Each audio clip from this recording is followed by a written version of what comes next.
Bonjour et bienvenue à tous, on se retrouve pour une toute nouvelle vidéo sur la chaîne de Dynamic Sport. Alors, vidéo là, c'est spécial vu qu'on va revenir sur quelque chose qui vient de se passer à l'instant, le sacre du Bayer Leverkusen qui vient de s'imposer 5-0 contre le Werder de Brême. On est avec Nuno de l'équipe Dynamic Sport pour parler du sacre et aussi avec Adrien de l'équipe de Unser Fußball. Fußball, je sais pas si je le dis bien, mes cours d'allemand C'était parfait, c'était bien, Unser Fußball, pas de soucis, t'inquiète.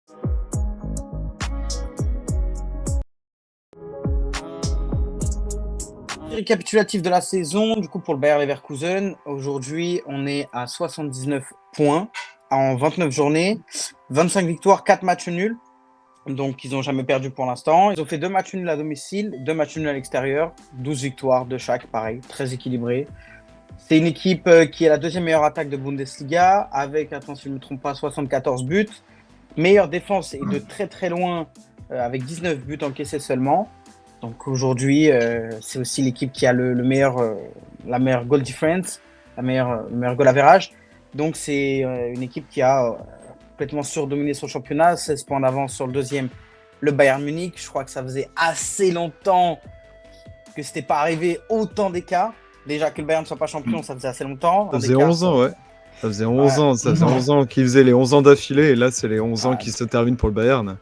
Et au final, je pense que quasiment, c'est très rare dans l'histoire que le Bayern finisse aussi relégué par rapport à une équipe. Adrien, je vais me tourner vers toi.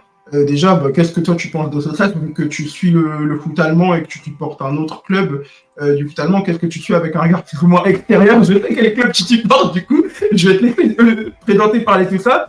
Et surtout, est-ce que tu pourrais sortir juste un match pour toi qui a été décisif dans le sacre de Leverkusen cette saison où tu t'es dit là, c'est le déclic, ils vont être champions?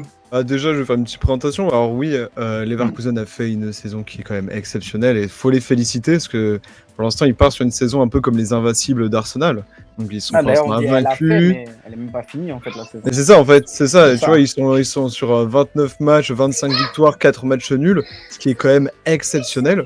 Et il reste encore quelques matchs et que franchement, ils peuvent aller chercher. Xabi Alonso l'a bien dit, l'a bien redit plusieurs fois, qu'il fallait notamment se garder, faut garder la tête haute et c'est pour ça qu'il voulait pas vraiment qu'il y ait d'envahissement de pelouse, mais bon, tout le monde sait que Leverkusen, ils ont jamais eu de titre de leur histoire, tu savais très très bien qu'il y a l'envahissement de pelouse. Alors moi, si de mon côté personnel, j'ai un peu le seum parce que mon club de cœur est le club ennemi de Leverkusen, parce que je supporte Cologne qui est à 15 km de Leverkusen. Du coup, c'est comme si vraiment tu as ton voisin qui gagne le trophée. C'est aussi la fin qu'il faut souligner du Neverkusen, qui était vraiment le terme utilisé pour dire que Leverkusen perdait toujours en finale ou les titres. On se souvient notamment de l'épopée de 2002, où ils perdent à la fois le championnat, la Coupe d'Allemagne en finale, et la Ligue des Champions en finale. Voilà, en finale.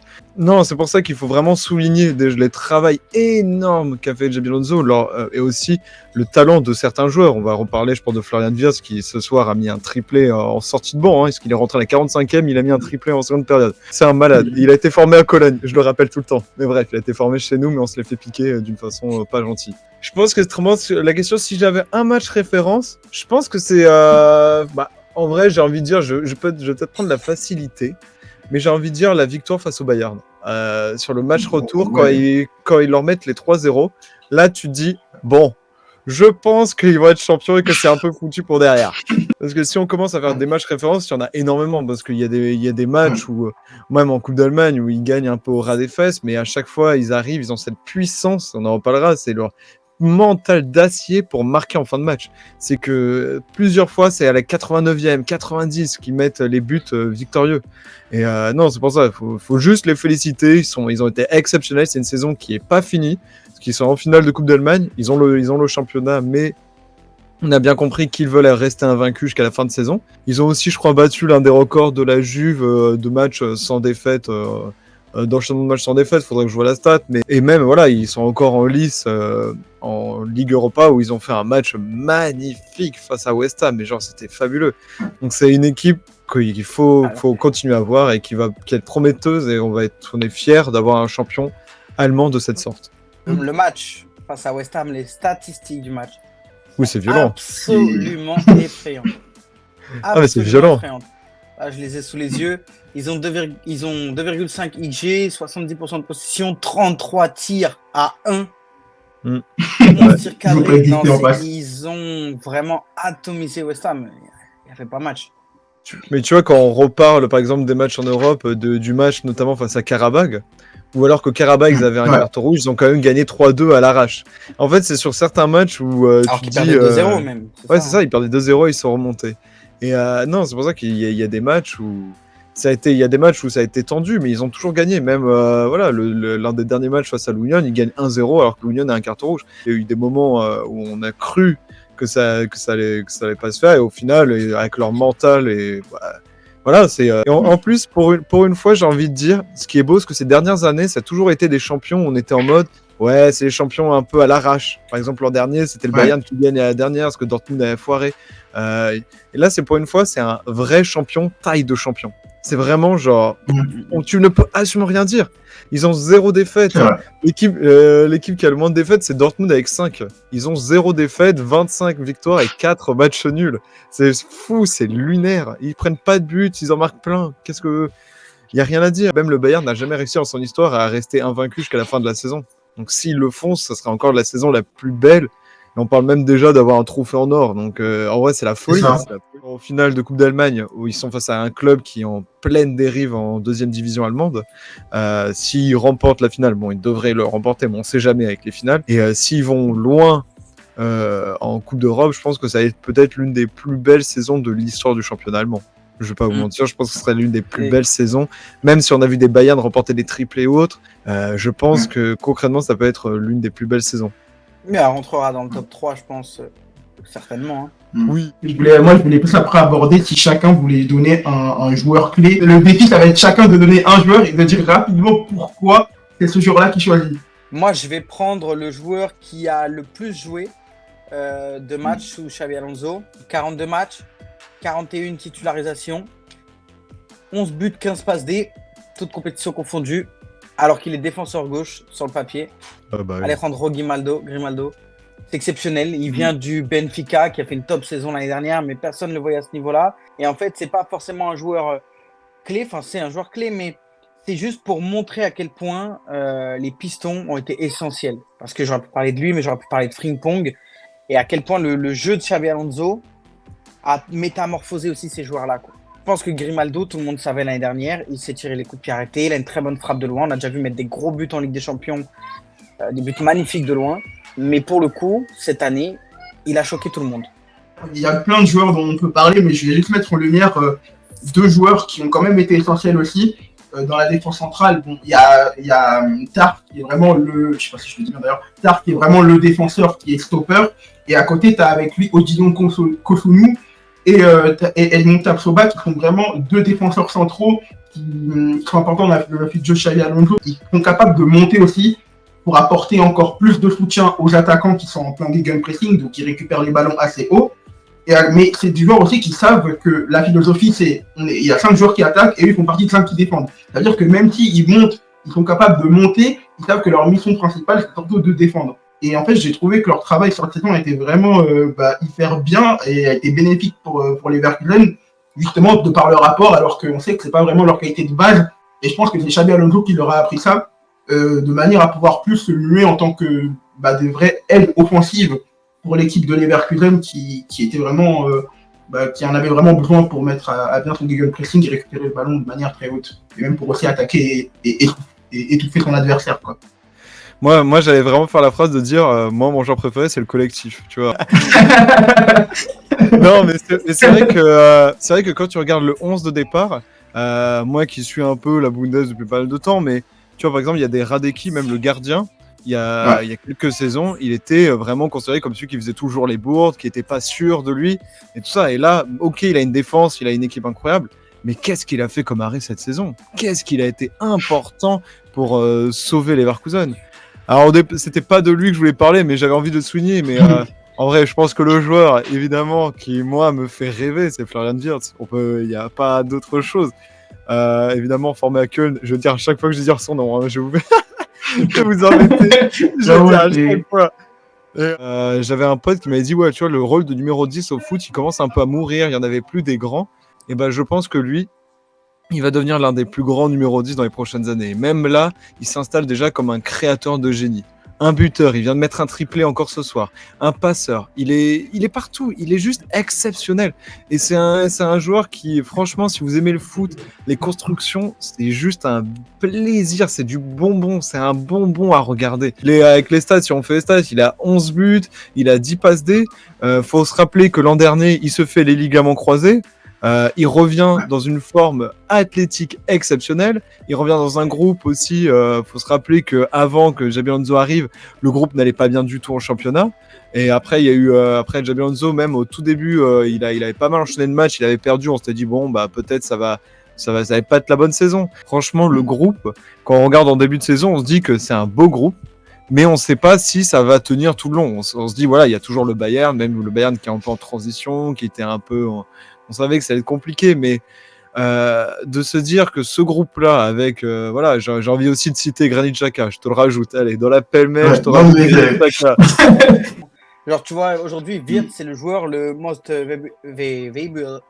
Allez, je le dis pas en anglais. Le joueur qui coûte le plus cher en Bundesliga. Le plus bankable.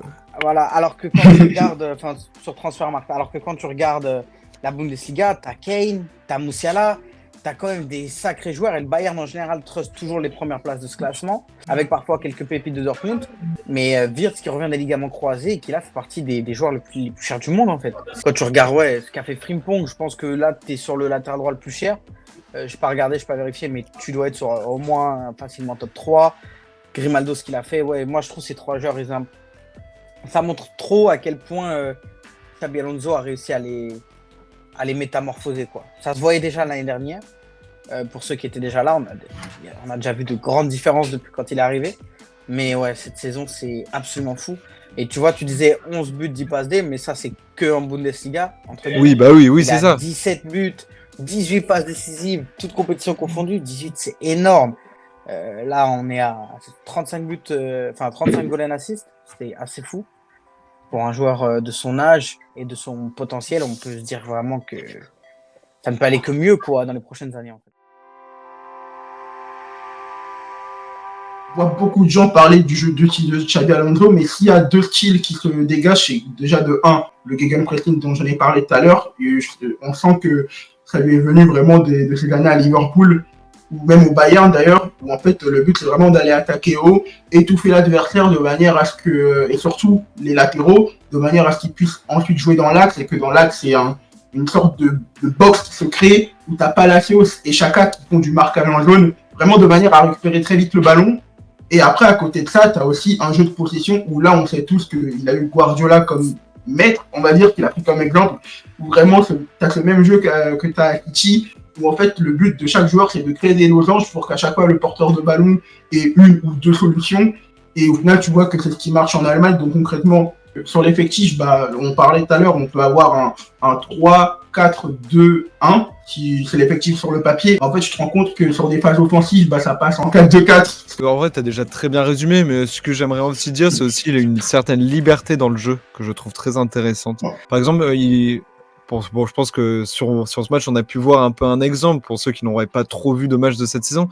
Mais c'est s'il y a un problème sur un côté, ils vont très vite changer de côté. Ça, c'est vraiment un point qui je trouvais ça assez fascinant. C'est que les ailiers ou les latéraux font l'effort pour aller devant et pour essayer de trouver des espaces. Et effectivement, on va pas reparler de tout le travail des latéraux qui est juste exceptionnel.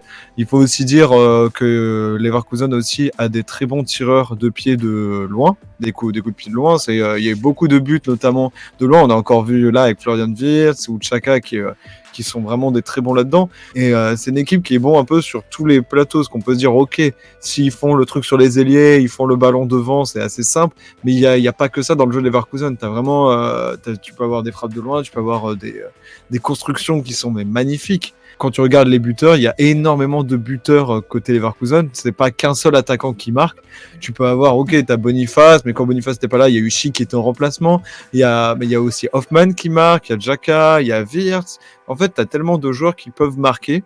Et c'est pour ça que c'est un effectif qui est complet. Et honnêtement, c'est juste beau à voir. Il reste encore plein de matchs. Faut juste maintenant kiffer. bon, ok, faut être sérieux en Europe. Et moi, j'attends, c'est surtout là, tout le monde attend en Allemagne, c'est le match Leverkusen-Dortmund. Où là, ce sera un peu un vrai test que Dortmund qui est. Bon, pour faire géographiquement, Dortmund qui est pote avec Cologne, en fait, ce serait cool. Dortmund serait content de casser la série de Leverkusen, juste pour, même s'ils sont champions, au moins de leur casser la série, comme ça, ils gagnent un match ou les ralentir. Voilà, là, ça va être un peu, je pense, les derniers matchs, ça va être très intéressant de voir ça, parce que beaucoup d'équipes vont essayer de casser peut-être cette série, et essayer de se battre aussi pour notamment les places européennes côté Dortmund. Ouais, Dortmund, c'est assez important en plus, hein, parce que là, ils ont un peu de choc, ils sont passés derrière Leipzig. Donc, ils ne peuvent pas trop se permettre de perdre en plus. Donc, ouais, c'est sûr. Mais s'ils battent Dortmund, ou en tout cas, s'ils ne perdent pas, ils finiront invincibles. Surtout que Dortmund, au match aller, ça a été l'une des seules équipes sur la phase aller contre qui ils n'ont pas gagné les Leverkusen en plus, il me semble, Dortmund. Oui, mais ils ont énormément dominé le match. Et ça, c'était assez fou. Tu vois, tout à l'heure, tu parlais d'un match référence. Ce match-là, ils font match nul, ils passent deuxième, du coup. Le Bayern repasse devant à ce moment-là. Mais ils dominent le match et ils se laissent pas abattre, quoi. Ils prennent le but, ils continuent, ils attaquent et je crois que c'est sur une percée de Kosunu en plus qui viennent à marquer. C'est dommage que j'ai pas les statistiques du nombre de buts qu'ils mettent dans le dernier quart d'heure ou après la 80e minute. Ah oui, c'est lunaire. C'est lunaire, il y a que ça. C'est l'esprit. Tu vois, tu parlais sa façon de jouer. Il a été entraîné du coup par Guardiola, donc le pressing, Guardiola il s'y connaît. La conservation de jeu, Guardiola il s'y connaît, mais aussi il a été entraîné par Mourinho. Et tu vois, dans la mentalité, dans la façon de gérer des hommes, tu sens qu'il a quelque chose aussi, quoi. Et on sait que c'est une facette très forte, par exemple, du jeu de Mourinho, où la tactique est un peu moins un problème pour lui. Et là, en l'occurrence, tu sens que les joueurs, ils perdent jamais espoir. Ils lâchent jamais. Je pense qu'ils perdent 3-0 en finale d'Europa League à la mi-temps, et ils peuvent la gagner. Comme l'esprit Liverpool de 2005. Tu vois, c'est vraiment l'impression que dégage cette équipe de confiance en soi et ouais, de mentalité assez folle, en fait. Peut-être faire attention, enfin, les Leverkusen, si je devrais dire attention, ou un point où il devrait faire attention, c'est peut-être sur les contres. Parce que justement, avec ce gegenpressing, ce truc où tu vas presser très haut, en fait, n'importe quelle équipe qui a de la technique et est capable de sortir de ce pressing peut les mettre en difficulté. Donc, mais c'est pas facile, déjà. Donc, juste attention à ça, c'est peut-être le point faible que je pourrais donner, parce que chaque équipe a un point faible, même si on l'a pas trop vu cette saison de leur côté, quoi. C'est vrai que sur ce point, parce que même moi, j'étais en train de dire, est-ce qu'il y aurait un point faible? Parce que toute équipe a évidemment un point faible, mais je t'avoue que même sur ça, je trouve qu'ils ont un retour défensif qui est admirable, hein. Même, par exemple, tu vois, le Werder qui joue un peu en contre, tu vois, sur ce match, honnêtement, il y a des instants où je me disais, bon, bah, en vrai, Leverkusen est un peu à la ramasse, mais au final, il y a soit Ta qui remontait un petit peu sur le côté, qui faisait un tag, soit qui... En fait, je trouve que chaque poste, et c'est pour ça que les latéraux font un taf monstrueux, c'est les nombres d'allers-retours qu'ils font, les tacles, toutes les récupérations de balles, c'est juste fabuleux. Et en vrai, j'ai même du mal à me dire, est-ce qu'il y a vraiment un point... Est-ce qu'il y a un point où ils sont un peu plus faibles? Je le vois même pas, parce que peut-être... Peut-être, bah après, je pense que c'est normal, ils ont du mal face à des équipes, j'allais dire, qui font un bloc très bas, même s'ils ont mis 40 tirs ou 30 tirs à West Ham, c'est vrai qu'ils n'arrivaient pas à marquer, ils ont dû attendre la fin, voilà. Mais en vrai, ils sont tellement imprenables cette saison, je sais même pas quoi te dire, genre. En Europe, on n'a pas vu beaucoup d'hégémonie pareille depuis City, hein. Et sur là, les dernières années. Tu vois, par exemple, si les Leverkusen avaient été en Ligue des Champions, je pense que c'est une équipe qui aurait fait peur à beaucoup de monde. Que pas beaucoup de monde aurait voulu jouer, quoi. C'est pour ça que tout le monde l'attend pour la saison prochaine. Et comme quand Xabi Alonso a dit qu'il resterait, déjà, ça rassure un peu les fans parce que beaucoup de joueurs, on savait très bien, si Xabi Alonso partait, il y a des joueurs, peut-être comme Florian Wirtz, qui seraient dit pourquoi pas aller au Bayern ou aller dans d'autres clubs. C'était sûr. Et là, le fait qu'il reste, les joueurs la plupart des gens vont rester. Bon, on dit la plupart parce que, évidemment, s'il y a une offre à plus de 120, 30 millions, Leverkusen, ok, tu peux un petit peu réfléchir. Mais là, on est plus dans une optique d'un groupe qui s'est créé et qui va tenter la Ligue des Champions l'an prochain et qui, franchement, j'ai hâte de les voir en Ligue des Champions, de les revoir. Même ça va faire un peu du bien, je pense. Comment tu te sens après avoir gagné ce trophée-là et qu'est-ce que ça signifie surtout pour eux en tant que supporter du Bayer Leverkusen? Oh bah c'est simple, il faut t'imaginer que tu es un club, ça fait plus de 45 ans que tu es en Bundesliga, tu as été vice-champion peut-être 6-7 fois, tu as perdu souvent t'as perdu en pokal, je crois ils avaient leur seul palmarès, en vrai c'est déjà bien, c'était une coupe de l'UEFA et une DFB Pokal, une coupe d'Allemagne. Te dire que après 45 ans, tu gagnes un titre en Bundesliga, il y a que 13 clubs en Bundesliga qui ont gagné un titre. Parce qu'après, le reste, c'est le Bayern l'a quand même remporté plusieurs fois. Et tu vois, t'as pas forcément énormément de clubs. Donc déjà, faire partie de ces 13-là, c'est genre énorme. Et en plus, mais pour un club comme Leverkusen, qui a souvent été raillé par les supporters comme Neverkusen ou Viskusen, c'est-à-dire Viskusen, c'est par exemple, c'est second cousin. C'est comme le c'est pas premier, c'est le deuxième, tu vois. Genre, on les avait plein de surnoms. Et tu vois, il y a même des fans, ils avaient les panneaux avec écrit, au lieu d'écrire Leverkusen, ils avaient des panneaux barrés Neverkusen et Viskusen. Parce que pour dire, maintenant, on est le Meisterkusen. Parce que maintenant, on est les champions. Et et en fait, c'est pour ça que c'est, je pense, l'un des plus beaux moments de l'histoire du foot. Il y avait comme dans les tribunes Ballack qui était quasiment en pleurs. Il y avait Rudi Völler qui était là aussi. Tu as aussi un ancien... mince. Ah, ça m'énerve, j'ai oublié son nom. Mais il y a un ancien très connu de Leverkusen qui était aussi là, un ancien coach qui, lui, c'était un ancien même directeur un peu président, il me semble aussi, qui, lors de 2002, la défaite en 2002, c'était lui qui était allé sur la pelouse rechercher les joueurs qui étaient en pleurs. Il était descendu et il avait toujours cru que Leverkusen allait remporter quelque chose. Ça a mis du temps, mais Leverkusen a gagné une Bundesliga et je pense que c'est le moment le plus iconique de tout supporter. Et je pense même en-delà des supporters Leverkusen, même moi qui suis un peu, voilà, je suis un peu club ennemi, j'ai quand même eu un peu des frissons en voyant ça, parce que de me dire, ça fait tellement d'années qu'ils attendent, ça fait tellement d'années qu'on a le Bayern et tout ça, et de se dire que là, ils ont réussi, en plus en faisant une saison quasiment parfaite, où tu as du beau jeu. Si par exemple ils avaient gagné de 3 points le titre, ça aurait été aussi l'énorme fête, il n'y a pas de problème. Ouais. Mais je pense que là, le fait d'être invaincu et d'avoir autant d'avance, c'est quand même genre juste exceptionnel dans le championnat. Et voilà, il y a juste rien à dire. C'est le moment d'une vie. Tu vois, c'est pour les supporters de Leverkusen. Là, je pense qu'ils vont pas dormir pendant 2-3 jours. Et ils ont raison. Hein. Moi, Leverkusen, moi, je fais la fête, mais supporters de Leverkusen, je fais la fête toute la nuit. C'est fou. Quand tu regardes la ferveur, l'envahissement de terrain, ok, ça arrive souvent quand les clubs sont champions, mais là, c'est leur première fois de l'histoire de leur club. Ils sont champions d'Allemagne. Un peu comparé en parlant déjà des 13 clubs, mais j'allais dire, par rapport à d'autres grandes équipes dans l'histoire du foot allemand, à laquelle elle se rapproche le plus, est-ce qu'on pourrait comparer avec le Bayern 2012 par exemple, qui gagne en Europe et aussi en championnat? En vrai, j'ai envie de dire que le titre de Leverkusen, même s'il s'arrête là en championnat, ça surpasse ça surpasse les derniers titres du Bayern dans le cœur des supporters de Leverkusen, parce que c'est que tu gagnes une Bundesliga. C'est juste un championnat, mais pour eux, c'est leur premier. Et ils l'attendent depuis tellement d'années. Et comme je l'ai dit, ils sont tellement raillés. Tout le monde les vanne dessus. Là, pour une fois, ils se disent, on a le titre. Et effectivement, il en reste encore la Coupe d'Allemagne. Du coup, ils devraient sûrement faire le doublé. Et après, l'Europe, on verra. Parce que le chemin est encore un petit peu long. Mais il y a quand même de belles choses. Ils vivent une saison de rêve. Ça fait des années qu'ils rêvent d'une saison où ils sont rien que concurrents, entre guillemets, pour le titre. Parce que même les saisons où ils ont fini assez haut, le Bayern, souvent avec trop d'avance, c'était juste pas jouable. Dernièrement, en tout cas, là, ils ont vraiment vécu la saison parfaite. Je ne vais pas rêver mieux. Je pense que même dans leurs meilleurs rêves, ils n'auraient pas vu cette saison-là.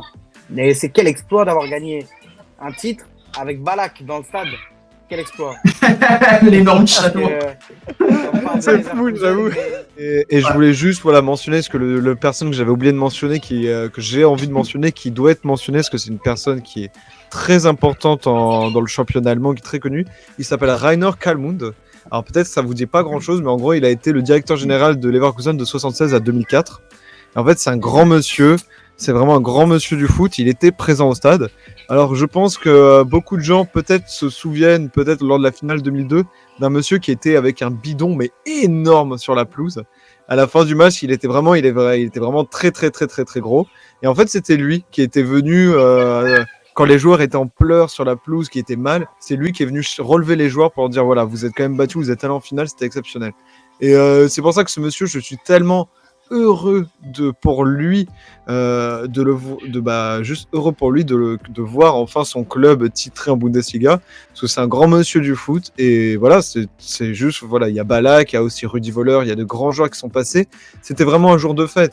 Il y avait aussi un ancien joueur, Michael Kadlec, qui a joué pendant 5 ans du côté de Leverkusen, qui était aussi présent. Donc c'était une grande fête, et la fête est réussie. Et voilà, je veux juste citer ce grand monsieur qui est Rainer Kallmund. Autour de l'avenir de Xabi Alonso, qui a pris le club quand ils étaient 17e de Bundes, 6e pour sa première saison, aujourd'hui champion. Il a annoncé qu'il allait rester. Est-ce que pour vous, le fait qu'il annonce qu'il reste, ça annonce qu'il y a eu des garanties?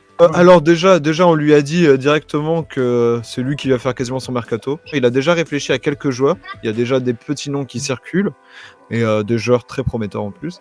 Il va pas garder tous les joueurs, parce qu'on parle déjà de, notamment, peut-être il y a Patrick Schick. Bon, j'allais dire Patrick Schick, il est un peu en backup de Boniface, mais quand même il a servi notamment sur là, les derniers matchs, c'est lui qui met tous les buts à la 90e. Hein. C'est lui le sauveur. C'est lui le doublé. C'est ça, et même après, je crois, les autres matchs aussi, il en a mis. Lui, peut-être, il partirait, mais je pense que le joueur qui va être très dur à garder, ça va être entre Frimpong et Tsatsoba. Je pense que c'est les joueurs qu'il va absolument garder. Parce que Wirtz, on a, c'est pas encore sûr, mais on a un peu compris qu'il aimerait rester encore une saison de plus à Leverkusen et qu'il finirait son contrat. Ensuite, après, on verra si le Bayern va sauter dessus. Mais je vois pas le Bayern mettre 120 millions peut-être sur lui direct. Donc je pense que Wirtz devrait continuer, et certains autres joueurs vont continuer. Là, il a un groupe qui marche bien, un groupe qui s'entend bien. J'ai juste peur peut-être pour des joueurs où, par exemple, des Tatsuba ou Frimpong, qui ont des valeurs peut-être moins, qui doivent être, je pense, aux alentours de, entre les deux, ça va être entre 40 et 60 ou 80 dans ces eaux-là. Et de toute façon, même s'ils s'en vont, ils seront quand même dans l'effectif un des plus mythiques de la Bundesliga. Je pense honnêtement que je suis un joueur Leverkusen, même Florian Wirtz, j'ai mieux fait de rester avec à Leverkusen au vu de la situation du Bayern pour l'instant. Et il est encore très jeune, hein, Wirtz. Donc il a le temps après d'aller voir dans d'autres clubs. Mais ouais, là il faut que Xabi garde le groupe. De toute façon, le moment où il a prolongé, tout le monde savait qu'au moment où il a annoncé sa prolongation, beaucoup de joueurs se sont dit on va rester. C'est sûr. S'il était parti, là, on aurait pu un peu stresser en disant ouais, ils sont invaincus, mais certains joueurs vont peut-être voir ailleurs, parce qu'on ne sait pas qui sera la saison prochaine. Mais c'est pour ça que je trouve que ça a été un très beau geste de fidélité qu'il a fait. Et tu vois, là, j'étais en train de voir les célébrations. Il se fait arroser le bière par Stanisic. T'as des joueurs comme ça, comme Stanisic, il était au Bayern de base. Ils arrivent dans ce club et non, je sais pas, il a retransformé une équipe, il a créé un groupe, il a créé une famille. Une putain de famille qui est géniale et qui marche, qui cartonne, qui s'entendent bien, et tout roule. Ça va être très bien pour la saison prochaine, et je pense qu'il va garder quelques autres joueurs derrière. Je pense que l'avenir il s'annonce bien. Je pense pas que Xabi Alonso va s'éterniser à Leverkusen. Je pense pas que c'est le but non plus.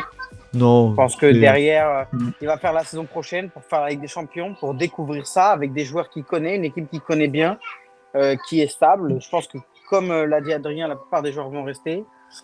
Frimpong, peut-être un doute, parce qu'en fait, énormément de clubs cherchent des latéraux. Oui, voilà, c'est ça le problème. Par exemple, tu vois le Real Madrid, au niveau du latéral droit, ils recherchent beaucoup. On sait qu'il y a des rumeurs avec Hakimi notamment. Alors, on sait qu'il y a beaucoup de très gros clubs, City qui pourrait être intéressé. Donc bon.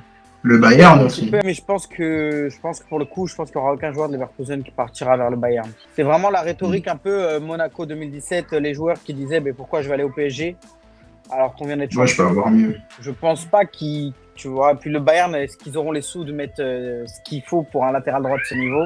Pas sûr. En tout cas, ils vont peut-être préférer mettre ailleurs. Et ouais. Bon, c'est un sacre magnifique, une équipe honnêtement exceptionnelle, et une des saisons les plus marquantes déjà du football du 21e siècle. Et c'est pas fini. Et peut-être que ça deviendra l'une des saisons les plus marquantes tout court.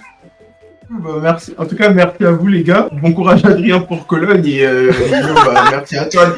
Merci à toi et merci à vous d'avoir été là. Tout le long, c'est ouais, bravo Leverkusen, tout ça, et à la fin, allez, bon courage, t'es dans la merde, vas-y. Bon courage.